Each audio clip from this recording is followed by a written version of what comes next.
What's up, guys? Welcome to the Men Made for More podcast, joined with a good friend of mine, special guest, second time on here, actually, Kyle Shrum. And I'm excited to have you back on here and excited to, dive into some more of the content. Before we get into the fun stuff, quick announcement for people listening. We do have our second Mindset Mastery Challenge coming up this next week. So we'll have that all linked up in the show notes here. Make sure to check it out. Go get signed up. A 1-week intensive for you guys to level up your mindset. So go ahead and check that out.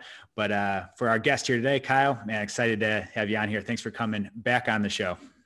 Yeah, man. I'm excited, man. I'm excited to get on here and let it rip. Let's talk about some fun stuff. And Yeah, it's going to be good. And if you're coming back a second time, the first one had to have been pretty good as well. So if you guys missed that one, make sure to check it out. But I want to pass it back to you, Kyle. We'll give and a lot of people probably listened to the first one, but for those that didn't, what's maybe an abbreviated, 60-second elevator pitch type bio of who you are and what you're up to.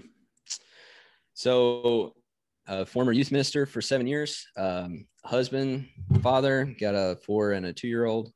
Currently my full-time job is with a company that does called PT Biz.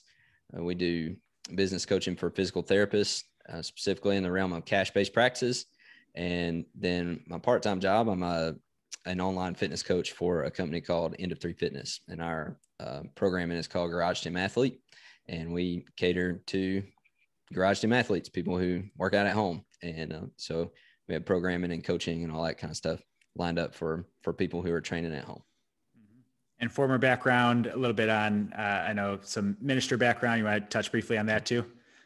Yeah. So like I said, 7 years starting in 2013 up to August of last year, actually, when I went full-time with PT Biz. That's when I stepped away from full-time ministry, but stepped into it, kind of young and wide-eyed and bushy-tailed and all that kind of stuff, and had a good time and in full-time youth ministry for 7 years, and started on the side stuff, as I was doing that, and just, decided to take a better opportunity, with these kinds of things and better financial, freedom for my family and things like that. And that was the main reason. But yeah, I grew up in church and never thought that ministry was anything I would ever want to do. And, God had other plans and the opportunity came along. So I did it. And it was a great time. And still, even now, not being full-time, still, looking for other opportunities to serve in that way as well. And put my expertise to work there as well. So that's one thing, not being full-time, it actually kind of opens me up to be more involved in other things, you know what I mean? And still able to minister and things like that. So ministry is still part of it, but I'm just not getting paid for it anymore. So, yeah, it just looks a little bit different. And it was fun last time we talked to hear kind of your, thought process and your openness to these changing roles and these different things. And like we said last time, you have a lot of stuff going on. It's been cool to see your thought process and how you've been able to process through some of these things with the new opportunities with these different things, and blends in nicely with today. When we were talking about what we wanted to chat on, and accountability kept coming back of how to stay accountable across these different areas. Because I talk with a lot of our clients. I'm sure you see the same thing with some of your both the PT side of things and the garage gym athlete side of things. Is people can get really good at being accountable, maybe in one area or maybe even a couple areas, but we see these imbalances that can happen where people focus so much on fitness and they get really fit and they look great, but their relationships suck, and maybe they don't have any kind of spiritual walk, or they're not walking their faith at all, or maybe in ministry you've seen people that are super strong spiritually, like rock solid strong spiritually, which you and I agree is a good foundation to have. But maybe they're letting their health slip, and they're not, if you're letting your health slip and you're, overweight and out of shape and don't have the energy to go serve, that's going to affect that as well. And so there's the physical side of it, there's financial, there's the spiritual, there's your emotional, your relationships, and all these things. And how do you, how have you been able to, both maybe an example in your own life or in other people's life, how you've been able to teach people how to stay accountable across all these areas and not just get so laser focused on one that we see these other areas start to fall apart? Well, I feel like we have to understand, that life there's a lot to it. You know what I mean? Especially once you you get married, now you've added something else, and then once you guys have kids, you've added something else, and then you have another kid and like there's another one, and all these different things. And so you have to understand that you can't be laser focused on just one thing anymore. And whereas before these other things that you're trying to work on, you can kind of be a specialist, and you can kind of see, this is my one thing, this is what I do, and I'm only accountable to me anyway. But what I've seen is the best thing that you can do is just build things slowly and build small habits over time. And the coaching that we do at Garage Gym Athlete, that's our whole paradigm of coaching is, I don't know if you've read the book Atomic Habits by James Clear, but it's fantastic. It's amazing. And that's kind of how we built our coaching, is just building small habits over time of, here's this one thing that you need to focus on that thing till it's a habit, focus on that thing till, you don't have to think about it anymore. And so I think that's something that people do, is they see all of these different areas of their life that they need accountability in, all these different areas of their life that they need to grow in. And they're like, man, I got to do everything. You know what I mean? And really take one thing in this area and get good at that thing, go to this area and get good at this thing. Just focus on really small things at once, and just build small things in each area. And then they just compound on each other. You know what I mean? Each time. And so that's kind of what we're trying to do with our coaching, is not trying to throw a whole bunch of stuff out there. Here, you need to do this and this and this and this. And especially with the people that we talk to, because we're talking to Garage Gym Athletes, we're talking to people who train at home, you know what I mean? And nobody's forcing them to do that. You know what I mean? Like, they're not professionals, they don't do it for work. They don't do any of that. Like, they realize that they need to make a change. They realize that they need to get better, and they take the initiative to do that. And so, but these are people with real lives. These are people with jobs. These are people with families. These are people with restrictions.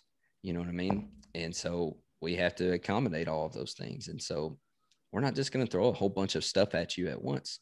You've already got a bunch of stuff. You know what I mean? So I'm the one who does all the coaching there. Well, the coaching for one of our programs. We have a women's specific program. I don't do that coaching, but everybody else comes to me for coaching. And so that's the one thing I just say, hey, we're going to pick one thing and we're going to focus on that. And once you nail that one, we'll move on to the next thing.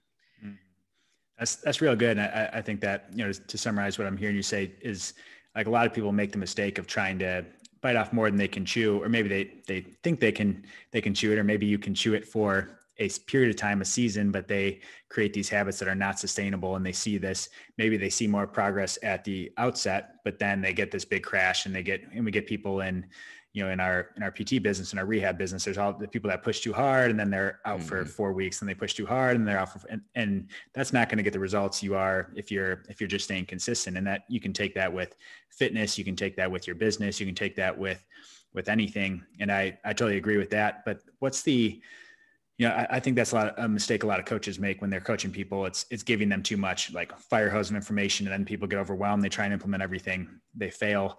How do you meet people because I'm sure you get some people, if like I do as well, that are, they're the eager people. They're self-starters. They sign up and they're the ones trying to push the pace. How do you balance having to pull back the reins without discouraging them? Because I found when people, you get the people that want to go. They're like, I do want to take this. I'm willing to commit 6 hours a day. I'm going to do this and this and this. And then, but we know as coaches, like, that's not sustainable. We have to pull them back. So in those cases where the people might be motivated, how are you educating them? How are you kind of pulling back the reins and doing that in a way that doesn't get them discouraged?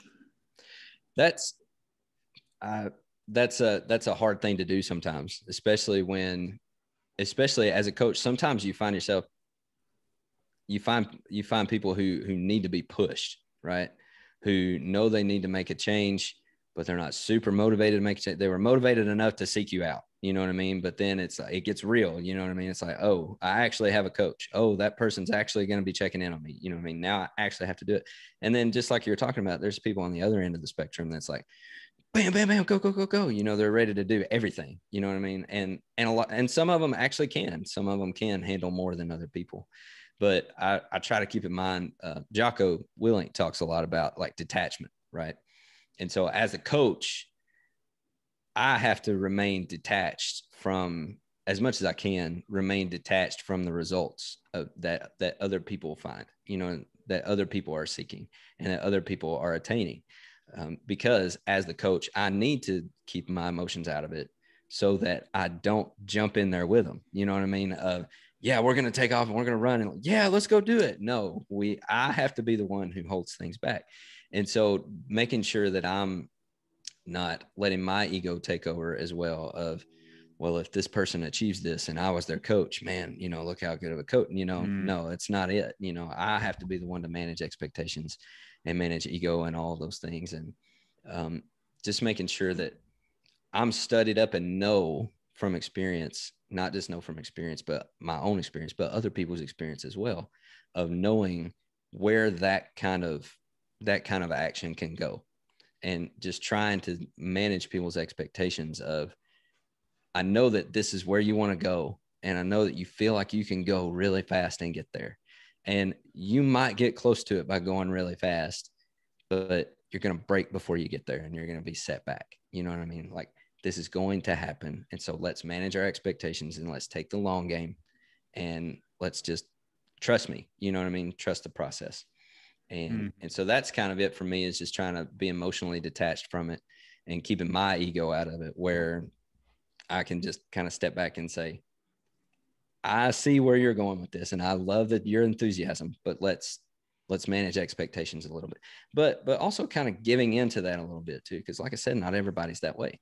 Not everybody is naturally motivated. I'm actually not one of those people. I'm not a naturally motivated person. I need people pushing me. I need people, lighting a fire under me where I get things done and I move forward. And so I kind of see it from that perspective. But then I have these other people who just take off and just want to go with everything. And it's like, let's rein it in a little bit and just keep things simple. Mm-hmm. Yeah, that's a couple of really good points, because that's one mistake I made early on, and when we first started our PT business, then when started this coaching business last year, is I found at times I wanted people's success more than they wanted, and that got me into trouble. That got them into, it strained the relationship some, because you have to be able to meet people where they're at. We can't, as coaches, we can't want that more than the person in front of us. And there's, so many ways you can educate and encourage, and know, like, some of it's an awareness of knowing when people need pushing and when they need some like comfort and encouragement. And there's different communication ways to go about that. But I found for a lot of people, I was like, I wanted their success more than they did. And like you said, it's when you really reflect on it and peel back the layers, it's like, well, is that my ego? Is that like pride? Is that gonna is that speaking to my success as a coach? Like, if they don't succeed, it's easy to internalize that on ourselves and be like, well, I must not have been a good coach. And I think it's good to always reflect on those things, but at the same time, the more I learn, the more I can, and I'm sure you see, we meet people where they're at, and the more you learn those things, the better those results that we're trying so hard to get for them end up happening anyways, instead of trying to just like force it and force it and force it. So I think that's a really good point on that end. And I know the type that like to push fast, don't like to hear that they need to slow down. And I don't know if you've run into this. Yep. I'd love to hear your thoughts on it, but sometimes it's a matter of letting them, I don't say crash and burn completely, but have you, and I want to hear your thoughts on it, because I've had to just let people say, like, fine, go ahead and try it. And I think there's power in people learning that way as well. Have you run into some of that? Yeah, absolutely. You run into people who sometimes that's the only thing you can do. You know what I mean? Sometimes you can only tell somebody so many times, hey, this is what's going to happen if you don't slow down, or if you don't do it this way. And, and sometimes you do your absolute best to manage those expectations, and you manage those, that pace, but people are people, you know what I mean? And people are going to do what they want to do. And so sometimes there is that moment where maybe you let them, maybe you don't, maybe it happens without your knowledge, or sometimes you see that it's going to happen and you just prepare for it. It's like, I know that this person's not going to listen to me. They're going to run off and do something that I didn't tell them to do, or do something I told them not to do. It's going to happen. Here's my plan when it happens. And when it happens, it's like, you don't say, I told you so or anything like that. It's all right. Let's manage expectations and let's start again. You know what I mean? And sometimes that's because you and I are that way too, right? We get things in our heads and we see, okay, it's going to work this way, and it just doesn't work. And we're like, oh, well, we didn't do it right. So we go and do it. And sometimes we find out the hard way, you know what I mean? That really it wasn't going to work out to begin with. You know what I mean? So yeah, sometimes it is about that, about letting people fail. But I think I talked about that a little bit last time as well. Failure is okay. You know what I mean? We have to get to a place in society, and we especially have to get to a place as coaches of failure being okay. You know what I mean? Especially like what I'm talking about, and the same people that you work with, like we're working with normal people, regular people. Mm-hmm. We're not working with professional athletes. You know what I mean? Where a small, fraction of a detail really makes a big difference. We're working with regular people who they're just trying to be better. And so failure is okay. And failure is inevitable. Mm-hmm. It's going to happen. You're going to mess up. You're going to fail. Things are going to break.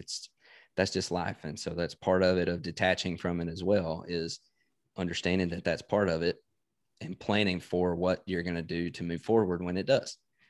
And so just as a coach, that's something that I have to do as well. It's just kind of, I have my plan for when they break things, and when they break it, then I go, we say, okay, let's manage things and move on. You know what I mean?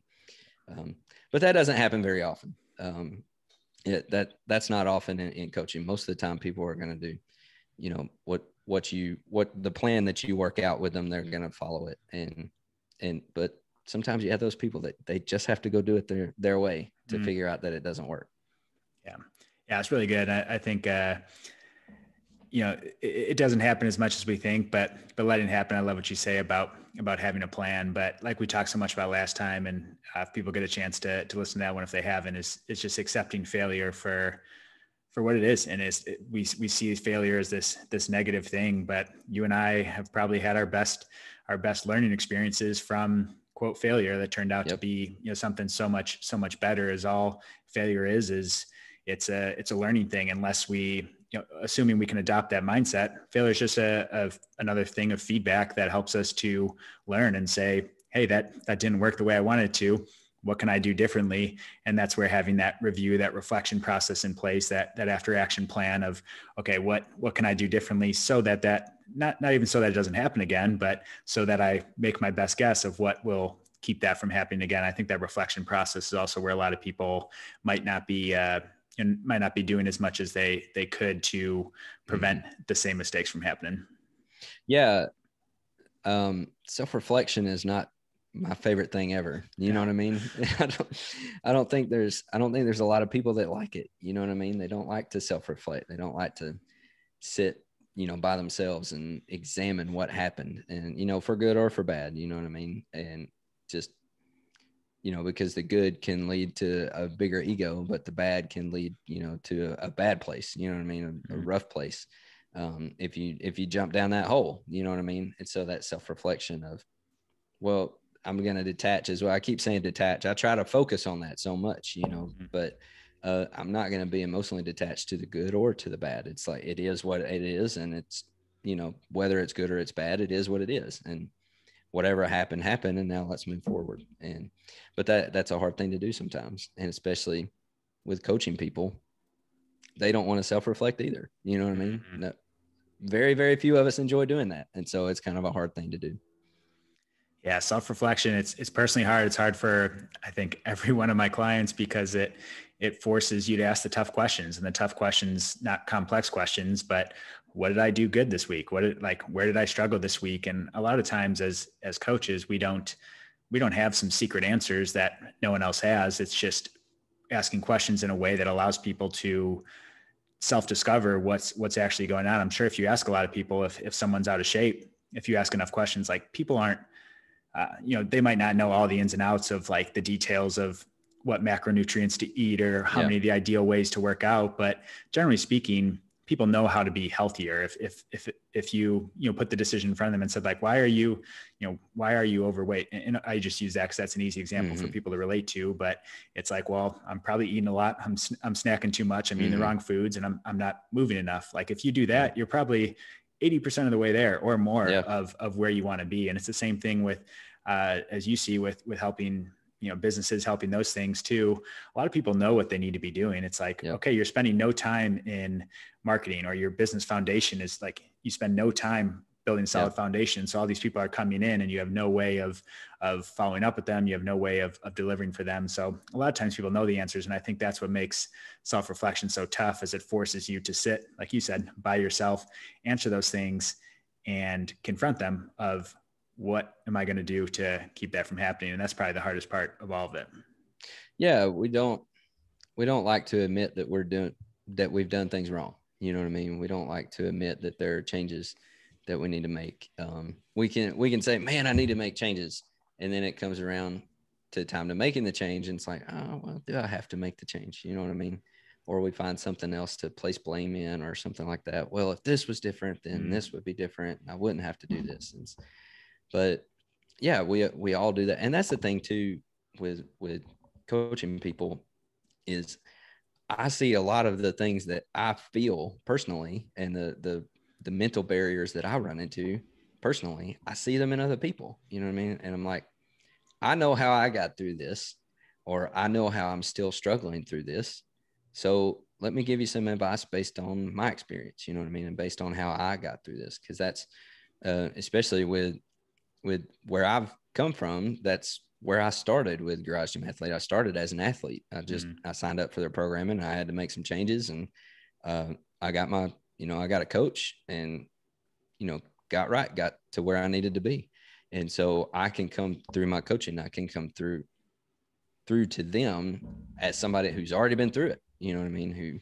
Who knows the changes that I had to make, and knows how hard those things were, and knows, exactly what it took for me to get there. And so being able to provide that for somebody else is a really cool thing. Mm-hmm. Yeah. Being in that position where you've gone through it, and that's yours in Garage Gym Athlete, and at least for me, it's like, I've tried I've gone the personal growth route. I've hired coaches. I've done different things. It's like, I've put so many hours into it, and a lot of that's, some of that's shortened the learning curve, but a lot of times before I got coaches, it was so much learning the hard way and self-experimenting and doing those things that it's an okay route. I think everyone should go that route of self-experimenting and trying things, but it is a slow and painful route to be able to truly reflect on what's working, to truly test it the right way, requires a lot more. So if you can get a coach, someone who can help shorten that learning curve a little bit, and people look at it sometimes as a cost, but well worth the investment, because if you could get to your goal a year faster, like what's that worth to you? And that's a lot of times people maybe sometimes have the wrong approach to it. And like I said, I think there's power in the trial and error to doing it on your own, but there's also power in, if I can cut off some of that time, I'm going to go and do that for sure. Yeah. Well, and there are things that, and no matter what it comes down to, whether it's with training, whether it's with eating, whether it's with, your spiritual life or your financial habits or your relationship, like it doesn't matter. Like there are things that are happening to you that you don't realize, you know what I mean? And I think that's the craziest thing is, as a coach, being able to step back and see those things. But then when I see other people, when I see them come to those realizations about themselves, like, man, this was happening to me and I didn't know, you know what I mean? It's like, that's what coaches can help you do, but not just coaches, friends can help you with that if you'll actually listen to them. Your spouse can help you with that if you'll actually listen to them. You know what I mean? People at church or whatever, group it is that you're associating yourself with it. That's what happens. But there's things that are happening in the background that we're not aware of. And sometimes that's what we need. We need somebody to, hit us up the side of the head and, hey, look at this. This is happening to you. And then you move on from there, Yeah. We call those blind spots a lot of people, and we have our own, but it's a lot easier for other people to see those on you because they're usually subconscious. They're usually things that either beliefs or words you're saying, or things, the way you're talking to yourself, the way you're talking to others, that are these little things. It's, because the glaring things we know, like when I talk about that obvious example of if you eat a pint of ice cream every night before you go to bed, like you probably know, okay, I need to give that up. But sometimes there's those little things in our mindsets and our beliefs, those little things that we don't even realize are creeping in, that probably started something so small, something like a little habit we pick up, a belief we pick up. But then if we don't address it, it just becomes this big thing that, because it happens so slowly, we don't even realize it's going on. But having, whether that's accountability from a coach, whether that's having the open feedback, the vulnerable feedback with a friend, with a spouse, to be able to say those things and not flip out on them. That's the second piece of it. Cause it's, you can be like, oh, I want you to tell me whatever I need to work on. And someone tells you and you're like, no, you're wrong. That's that's not right. So having that vulnerability and being able to accept that feedback, whether formally through a coach, whether through a friend, a spouse, can be what can help you identify those blind spots early enough to keep them from becoming a bigger thing. Yeah. Like my wife can tell things about me that I have no idea about. You know what I mean? Like I don't get stressed out about very many things. That's just my personality. I don't stress about things very much. But when I get stressed, she knows long before I do that I'm stressed about something, and she'll say, are you okay? I was like, what do you mean? Of course I'm all right. You know what I mean? And she's like, well, the answer to that question that you just gave me tells me that you're not okay. There's something going on with you. What is it? And she'll typically just take the time. She'll just drill down with me and make me figure it out right then so that I can fix it. But she does that, but like what you're talking about with not wanting to hear it from people, right? Like she's one of those people, like she's the last person on the planet that I want to hear, tell me that I need to change something. You know what I mean? I love her more than anybody. But I also want to disappoint her less than anybody else on the planet.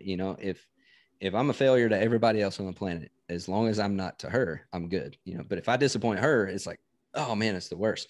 So that's something I've had to work on with my relationship with her, is when she's giving me feedback on things, not getting mad about it, because I'm not really mad at her. I'm mad at myself for disappointing her. But then I take my anger, my frustration out on her. And it's like that. Then I get even more mad because I did that. You know what I mean? And so, and that's something that I run into as well. So you meet that resistance, and I meet that resistance with myself. I meet that resistance with the athletes that I coach. I meet that resistance with just my friends and my family, with everybody. You know what I mean? Even though we love people and we trust people, we don't want to hear, it seems like the more we love and trust them, the less we want to hear from them about things we need to change. And really, they're the ones that are closest to us to affect the most change in us, but we resist it the most from them. It's crazy how that dynamic works. Well, that's such good relationship advice, whether it's with a spouse, whether it's with a friend, a child, or, a parent. It can be anyone, but that's so true, because we're more vulnerable in those relationships, they know more about us. So our pride and our ego can slip in even more, because they see us and they see our faults. And it's so, like you said, it's so backwards though, because we should be able to open up more, because they're not going to, they know us, they know our motives. They're not going to judge us like someone on social media who is going to make some cheap jab at you, just someone on the internet. But it's someone who genuinely cares about you. But being able to put the pride and ego aside and say, hey, yeah, like, thank you for that observation. I'm going to try and work on this. How can we work on this? And Lindsay and I were just having a conversation this morning. Actually, it's funny you brought up that example, because I've worked so hard on finding, for me, not overworking, especially with multiple businesses, working with Lindsay now. There's we have a lot of things going on sometimes, and it's easy for those boundaries to get blurred, to get stretched, where work starts just a little bit earlier and then bleeds a little bit more into our evening time, our personal time, our weekends.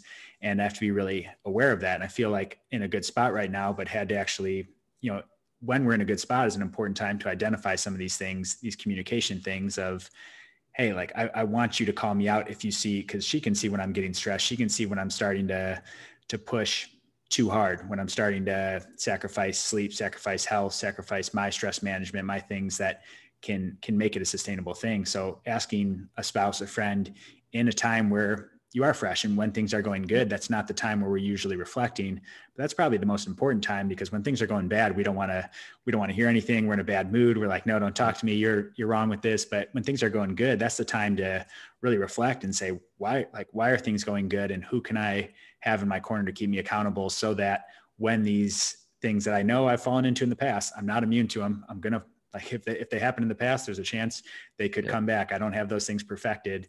And having someone to be able to help you along with that, again, formally with a coach or someone, or your spouse, friend, can be a great way to address that before it becomes a bigger issue. Yeah. The tough times are not the time for contingency plans, or at least not making contingencies, right? Like the contingencies need to be in place before they come. Right. Yeah. And that's what the contingencies are for. The contingencies are for the rough times, right? When you're not thinking clearly, and it's not even that you're not trying. It's not that you're not good enough. It's that you literally can't, you know what I mean? Like you get in that, that's what our brains do. You know, that's what our minds do. We get to a place of stress. We get to a place of, tough times, and we can't make a rational decision. And that's what the contingencies are for. That needs to be there before you get to that place, because if you don't have it in place, things are going to get worse. If you try to put it in place while things are bad, it's going to get worse. You know what I mean? And so I like, we were at an event last week. We got to actually meet each other in person for the first time, which was really, really good. cool. Yeah. But with PT Biz, you're a member of our mastermind group, and Kelly Starrett came and spoke at our event last week. And one of the things that he has two things that he says to people now, and he's like, you may be right about that, and tell me more, and I hope that I'm not stealing these things from him, but anyway, I want to start using that, cause he says that he uses that mostly with his wife. Well, you may be right about that. Instead of just flying off, and from the beginning, just saying, nope, you're wrong. And this is why you're wrong. And all that. It's like, the first thing he says is he just takes a moment to say, you may be right about that. And that just kind of diffuses it, where it forces him to think about it. It forces him to consider, well, maybe I'm not right. Maybe someone else is right. Or maybe there's a blend here, you know what I mean? Where both of us are right, which is totally counterintuitive. You know what I mean? It's like, no, there's no way both of us are right. You know what I mean? So there's that one. And then he says, and tell me more. You know what I mean? It's like, I want to dive more into this. Tell me more about that, or before you have an off the handle reaction to something somebody says, tell me more about that. What do you actually mean by that? Because what people say gets filtered into our brains through our filter, but it doesn't mean that's where it came from them. You know what I mean? And so those two things really stuck out to me about, especially for relationships and coaching and all of those things of, you may be right, or tell me more. Like, let's dive deeper into that. And I just love those. I took those away. I'm going to start implementing those as well. Yeah.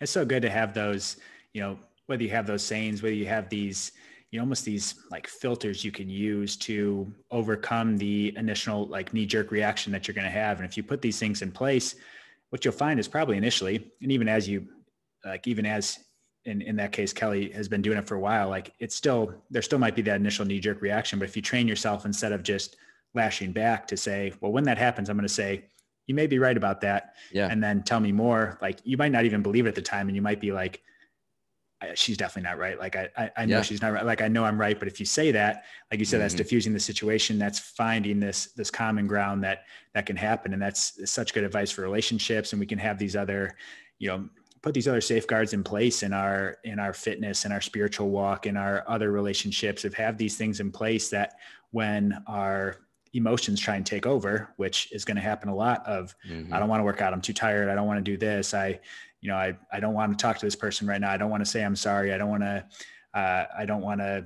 read the Bible, go to church, do these things. Like, there can be these different safeguards in place, that ways we can almost train our brain and our minds and our bodies to have a different response. And when we talk accountability in all these different areas, I think that's, such a powerful way to be able to do that. Yeah, absolutely. And like I said, those things need to be automatic. You know what I mean? It's those are small contingencies, you know what I mean? And you just keep saying those things over and over. It's when someone says something that that you have a reaction to, your automatic response is, tell me more about that. You know what I mean? Boom. Like you don't even have, you get to a point where your brain it just automatically throws it out there. And that's okay. It's not okay if your brain is throwing out something that's really offensive or really, derogatory or something like that. But it is okay if it's just something that moves the conversation along and invites them to then come in and say, this is what I meant by that. You know what I mean? And you can really diffuse a lot of situations that way as well. And that just seems like a really good practice for all your relationships, everybody. Whether it's somebody you're close to, whether it's somebody you're working with, whether it's somebody that's giving you your coffee, at the coffee shop or something, it's just a good practice. So yeah, I'm looking forward to using that one a lot more. Yeah. Yeah. So good. And like you said, it's not gonna, it needs to get to the point where it can be automatic. But when we tie this back into building habits, staying accountable, the importance of starting small with something, like start small with it. You might mess up a few times and forget to say it, but the more you practice it, the more you make it a habit, the more it's going to become your natural response. And you're going to find that you're doing things and saying things, positive things. Like I said, we can either let our subconscious spit out positive or spit out negative sometimes. And if we can retrain ourselves to bias more towards those positive things, I guarantee you the way you're showing up in your relationships, the way people are responding to you is going to be totally different, just because without even knowing it, you're speaking more positive, you're speaking more life encouragement into people versus negative, those doubts, those limiting beliefs, those things of always being a pessimist, always being maybe indecisive or, negative on things can subtly shift that without even consciously realizing it. Yeah. Yeah. It's powerful, man. That's the thing about the atomic habits. It's just building one small thing at a time, and those things building up to something that's huge. You know what I mean?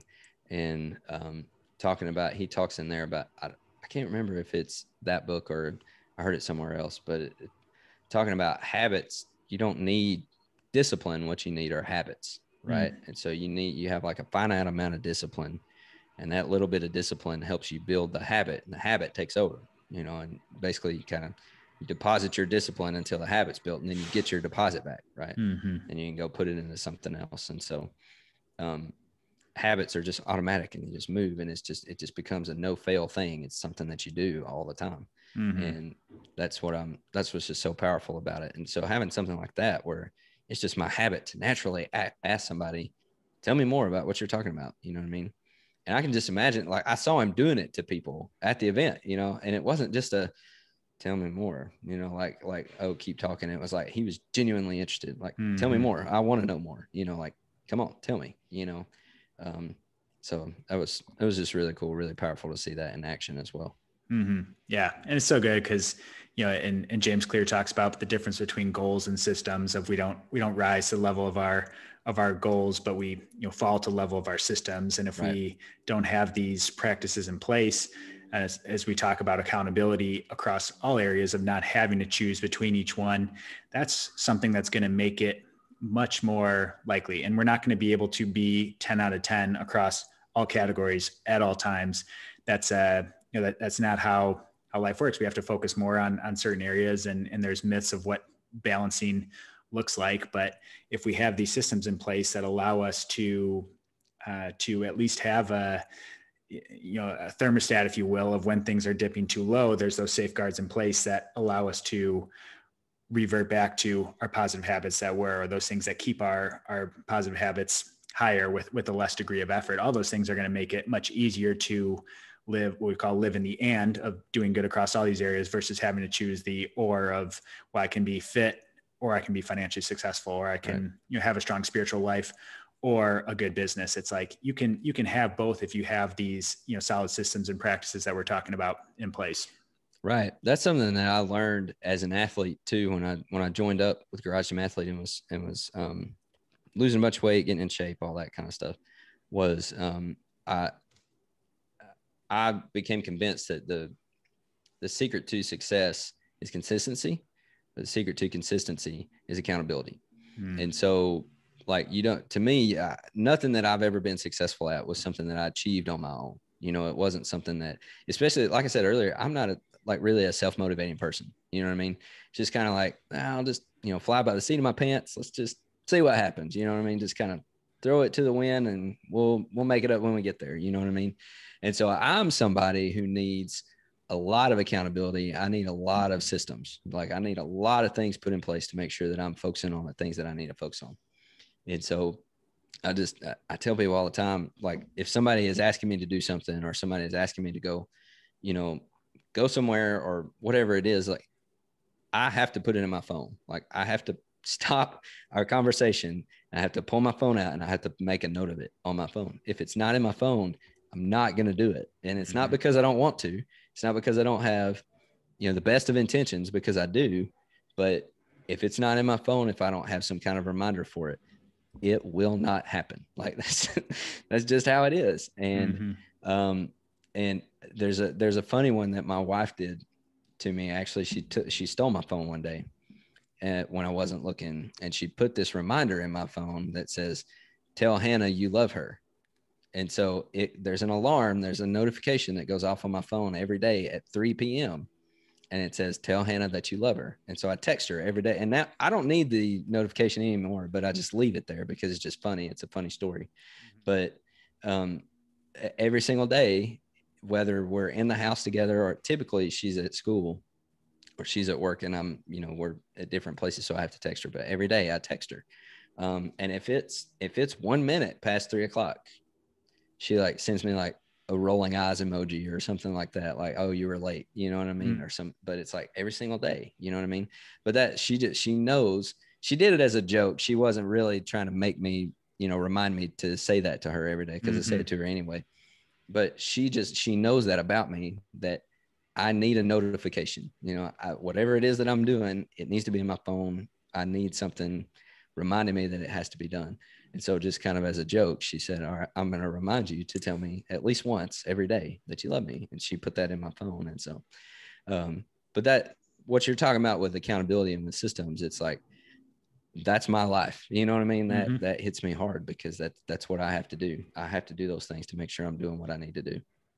Yeah. And that ties in so much what we're talking about, though, of having awareness, ideally self-awareness. I think that's, you know, we should all have some degree of self-awareness, but if we don't, seeking out a friend, a mentor, a coach to be able to help you with some of those blind spots, those things where you don't know some people don't fully realize how to leverage their strengths or how to work on some of those weaknesses. And there's nothing wrong with, you know, some people might be more gifted in terms of like just being able to remember birthdays and, you know, text people just, you know, spur of the moment and not forget those things when they say they're going to do it. But some people like you and me might need to put every single thing in our phone, and there's not a right or wrong way. It's finding what system in your life. And I know people don't like the word system, sounds, you know, rigid in these things too, but if it allows you to more intentionally show up in your marriage, with your kids, with your friends, in your business, with your clients, at church, at these different places, like having these little reminders in place for these things can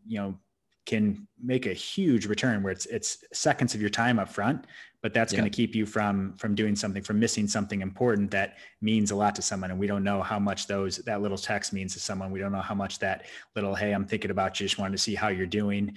Even if we have to put that in our phone, like even if you're a person who has to make that reminder, like 2 weeks out, check on Kyle and, you know, just like check in and see how things are going. That means a lot to people. And to not think of that as a negative thing or something that you just have to will yourself more into. That's just taking up more headspace that you can use elsewhere. Yeah. Yeah. You know, I could get really, you know, down on myself, you know, when I forget things. And sometimes I do, but you know, when I forget things, it's like, man, I can't believe I did that again. I can't believe I forgot, you know what I mean? But it's like taking that small moment to make sure that I get notified, you know what I mean? I know that it's going to pay dividends at the end. You know what I mean? When I do that thing, whatever it is, you know, whether it's something for work or, I mean, I can't tell you how many, you know, notifications I have for work stuff. Like it's just everything I do for work, you know, it's like, it has a notification somewhere, you know? But even if it's just, "Hey, I need to reach out, follow up with this person on whatever it is," you know what I mean? Or, you know, somebody asked me to pray for them for something, you know what I mean? And it seems kind of weird that I would need a reminder to pray. You know what I mean? I mean, I'm praying every day anyway, but it's like, if I don't have it in front of me, like I'm going to forget all these different things I need to pray about, you know, or just, I need to follow up. Like somebody asked me to pray for them next week. I'm going to follow up with them and find out how that went. You know what I mean? And that 5 seconds to put it in my phone is going to pay dividends in the end, because you're right. I mean, just think about when somebody does that for you, you know what I mean? Like how good it feels that somebody took just a second out of their day just to check in on you. You know what I mean? Just to say, hey, say, hey, because somebody saying, hey, to you means they're thinking about you. And just those little things pay up over time in those relationships. And they build something really, really big and really, really strong. And those are those what we call those 1% habits that anyone listening can be like, oh yeah, I've thought about doing that, or I can think of a time where I wanted to do that and I forgot, or I didn't think it was, it seemed too simple. It seemed this or that. Like we can make these excuses, but this isn't information that like no one's heard or thought of before. Like, oh yeah, I could totally send a text to a parent, to a brother or sister, to a friend, to my spouse when I'm traveling, these different things.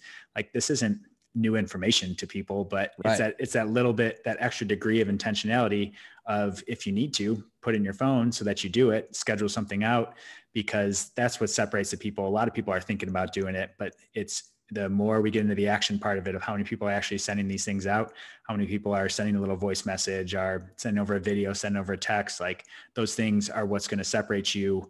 And whether that's in business, whether it's just leveling up your relationship, like those things are going to carry you so far. Absolutely. Yeah. And that's what I was talking about, with success. It's like, it's not like when you see people who are successful, whatever successful means to you, you know what I mean? When you see people who are successful, they have their system, you know what I mean? They have whatever their system looks like. And it doesn't mean that it looks like anybody else's. It doesn't mean that it looks like yours. They have their system. And so whatever it was that it took for them to get to that place, that's what they put in place, and you need to find that for you. You know what I mean? And having that accountability built in, whether that's outside accountability or it's just the accountability of the system itself. You know what I mean? Because I have both. I have people who hold me accountable personally to things, and then I have my workflow systems that I put into place. For my daily work, my daily job, all those kinds of things. And so all of that works together to make sure that my day, every day, that I get done what I need to get done. You know what I mean? But those things build up over time. When you see people who are successful, they're a product of their systems, whatever system is in place. You know what I mean? They're a product of what they put in place to make sure they get done what they need to get done. And that's where that accountability piece comes in, is there's something there that's holding them accountable to make sure they do what they're supposed to do. Yeah.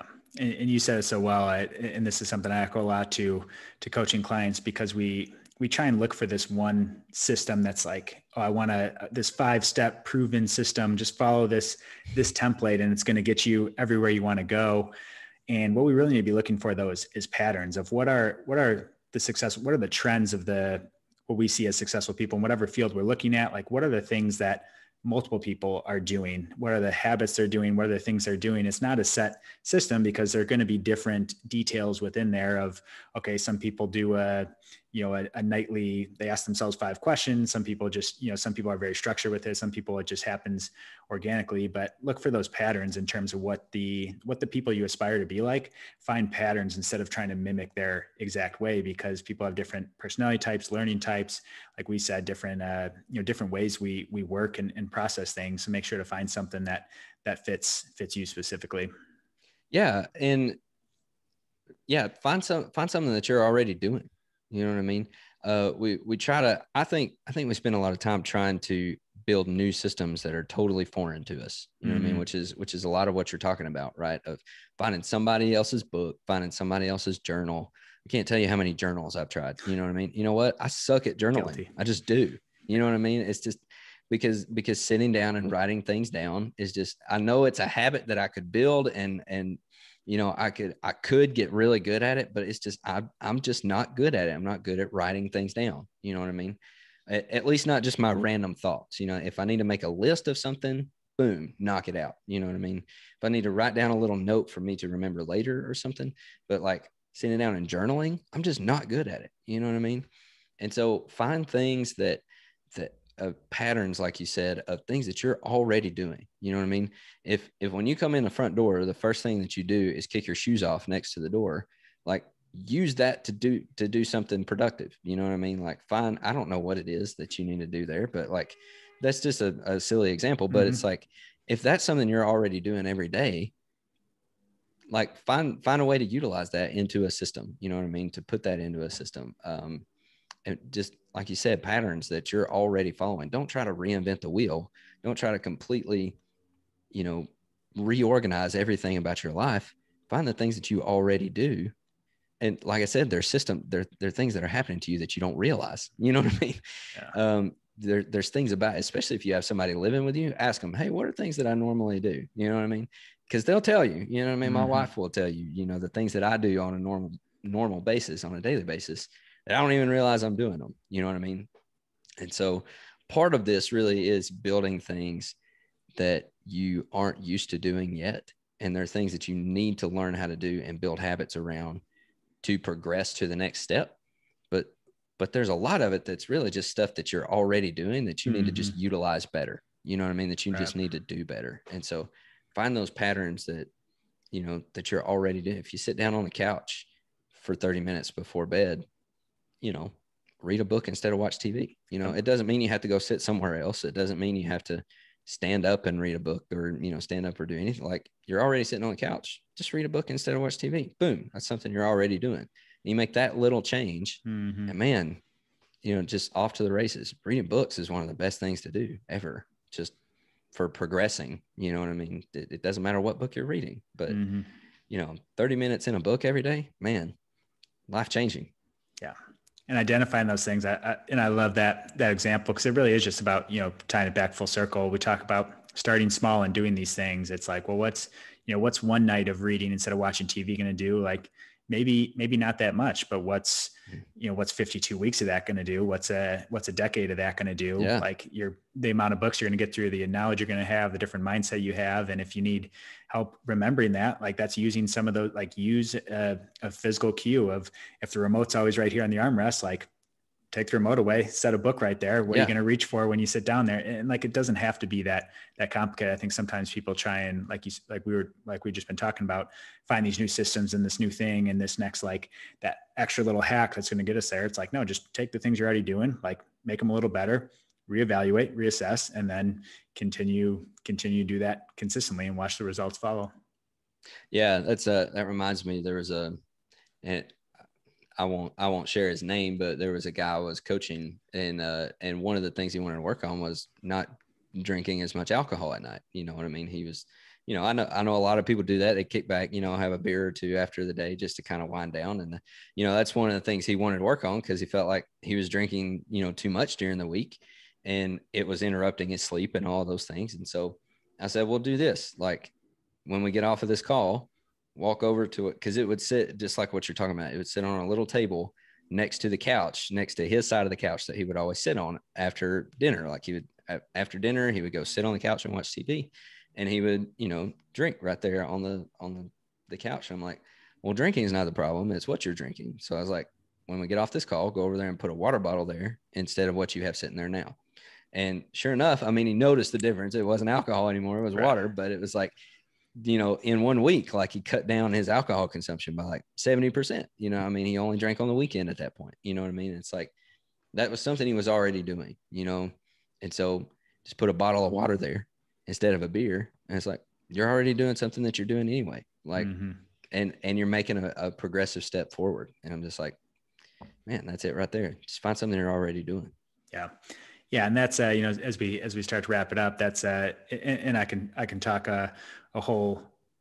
we could talk for a whole other hour on how to identify, you know, maybe what things are the highest return things, because when we talk about not getting caught up in all these systems and better ways of doing things that everyone's promoting, is we have to have the awareness to know what the highest meaningful tasks are. Like, sure, it'd be great to journal and meditate and cold plunge and work out for 2 hours a day and do a walk and do a sauna and do Wim Hof and, you know, write these affirmations, visualizations, do all these things. But it's like, it's 5 hours of your day. Yeah. In reality, you only have so much time to work on yourself. So someone out there will have to remind me to do a topic on how do we identify those things. But that's a danger we fall into if we try and go too big. And I'd speak fully from experience. Lindsay can attest to it. I try and take on too much at once, and it lasts for a period of time. And then it falls off. But the things that keep coming back are the ones that are those highest return things, those needle movers that are going to help really help drive things forward the most. So that's something to keep in mind. Like we said, starting small. But if we had as we wrap up here, Kyle, what are for someone starting out on this and maybe it's totally clicking with them. They're like, yes, I know I can be more accountable here. I can make these changes. What are a couple, practical takeaways someone can start with of how to identify maybe what areas of their life? So we talked those different foundations, like what areas of their life they can be working on and how to, maybe just some parting advice of how to just get started on it. Cause that's the biggest piece, as we both know, is not just talking about it, but just getting started on it. I would say we talked about, making progress in a bunch of levels, but man, I'm just a firm believer in this thing of keep it small. You know what I mean? Keep it small and keep it simple. I would say pick one area and pick one thing to change in that one area, because the beauty of it is like you change one thing in one, like, let's just say, let's do a normal one, or just a really simple one. Let's say that your goal is to drink more water during the day, right? If you can get to a point where you're drinking, what we have something in our programming called the EO3 elements. We've got like 9 different things that we want people to really try to dial in, right? But we're also like, you don't have to dial them all in at once, right? The ideal, optimal is having all 9 of these things dialed in to a point where they're all 9 habits that you don't have to even think about anymore. It's like, we're not expecting you to do that overnight, but like one of the things is hydration, right? And so the goal is to drink 50 to 60% of your body weight in ounces of water every day, right? If you take that as your one goal, and this is what we do in our coaching as well, we have micro goals for the week. And so a lot of people pick this one. They pick getting the hydration dialed in. If you pick that one thing, if you're drinking more water during the day, you're going to be more full, which means it's going to help you on the nutrition side. You're not going to be as hungry, which means you're going to be eating better just by default because you're going to be drinking better. It's going to keep you hydrated. It's going to keep you flushed out of the things that don't need to be sticking around for too long. Hydration is going to help you with your sleep. So you're going to be getting better sleep. Imagine imagine how much better sleep is going to help you during your day. You know what I mean? And so I could go on and on and on of all the, the domino effect of those things, but like dialing in that one thing, and that's a simple example, but dialing in just getting enough water during the day, all of the different areas that one habit will actually affect, right? Of not just, I need to focus on nutrition, and I need to focus on training, and I need to focus on spirituality and my relationships and my job and all. Like, changing this one thing in this spot is going to have a ripple effect into all of them. You know what I mean? And turns into something better in all of them. You know what I mean? If you're getting better sleep, you're going to have a better relationship. You know what I mean? No matter what relationship it is, with your wife, with your kids, with your coworkers, whatever. If you're getting better sleep, and if the key to getting better sleep is drinking more water during the day, then just drink more water during the day and build that one habit, and then just ripple effect from there. And so that's what just double down on the simplicity, keep things simple, and just start with one thing and build that one thing. And it just builds on itself. Then hopefully, eventually you get to the point where you can focus on one thing per area. You have all of your different areas that you're trying to work on, and you have your one thing that you're working on, at a time in each area, but they're all still building on each other anyway. So that's where I would start. Man, that's so good. That's a perfect spot to end it, because we're echoing the same thing of, we want to get to the point where we're choosing the and succeeding across these areas, but it starts with being able to consistently show up in one area first, and don't work on your strong area. Like if going to the gym is like, if you're like, and this has always been the case for me, where some people struggle with fitness. For me, I've been working out since I was 13 in a gym. It's like working out 4 or 5 days a week that's second nature to me. That's not where I need to be spending my focus. I actually need a little less effort in that area, because that one's already on autopilot. And then how do I improve my spiritual life? How do I intentionally improve my relationship with Lindsay? How do I manage my stress and sleep and some of these other things that don't come as natural to me? So pick one area, and pick an area that makes you a little uncomfortable to think about. And that's probably the one you need to start with as a general rule of thumb. Yeah, absolutely. Well, and those little things, especially you're talking about, like, I need to improve my relationship here, or I need to improve my spiritual life, or whatever it is, there could be that resistance there that you're not, like what we talked about, that resistance that you're not aware of. And really shining a spotlight on that resistance and trying to bust through it may not be what you need to do. What you may actually need is improvement somewhere else. And that thing can come in and knock that wall down in that other area. Like, it's like I said, if you're getting better sleep, your relationship with your wife is going to be better. Maybe that's the point of resistance you really actually want to work on, but you're standing next to it. You can't knock it down with a hammer, right? So you need a wrecking ball to come in. So try it with the water. Let the water hydrate you better, then get better sleep, and it gains momentum. By the time it gets to your relationship and that resistance you're having with your wife, boom, it's just crashing through it. You know what I mean? And that resistance falls down, you know what I mean? Through not very much extra effort of your own. You know what I mean?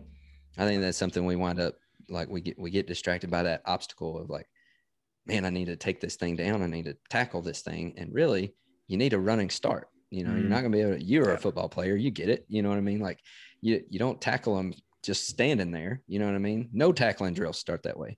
You always have a running start. You always have momentum that's moving towards it. And so, so that's kind of part of it too, is like, instead of trying to focus on this thing that's not moving, go to another area and just kind of let the ripple effect take care of it.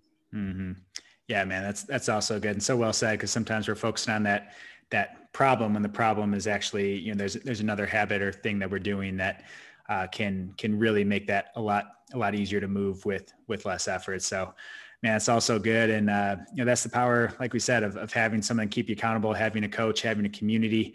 If you guys need help on that, we got a mindset challenge coming up here this next week. Would love to see some of you guys in it, to come around, a group of guys that are looking to do the same thing, support each other, and identifying some of those habits, some of those things that we can be doing, a little more structure, building those systems out to help set you up for success in the areas that you need to. So if you guys are interested in that, make sure to check out the show notes. You can text me as well if you guys have any questions on it. But Kyle, man, this has been a blast. Where can people reach out to you? Where can they find you to get in contact with you? Probably I'm on Facebook and Instagram. It's just my name, Kyle Shrum. That's where I am. Shrum as in drum. It's SHRUM. That's me. That's where you can find me. I gotta plug Garage Gym Athlete programming. Go and check it out. 14-day free 14-day trial at garagegymathlete.com. If you want coaching at Garage Gym Athlete, you come and talk to me. That's where you'll wind up. You wind up coaching with me. So that's awesome. And love to see everybody there. Also, I'll just give an extra plug for your mindset stuff that you do. I've been through it, guys. It's awesome. It's unreal, and it's well worth it. So worth every minute that you throw into it. So absolutely, I'll give you an extra plug on that as well. Appreciate that, Kyle. That was not asked for, but man, really appreciate that. And thanks again for coming on round 2. I know how much you prioritize your family time and some of this to sort of be able to take some time and share with our audience and connect again. I really do appreciate you making the time for me, my man. Absolutely, man. Anytime. I'm looking forward to round 3. Yeah, it'll be back. So brace yourself. And guys, thanks for listening. Thanks for investing in yourself. And we'll talk to you guys soon.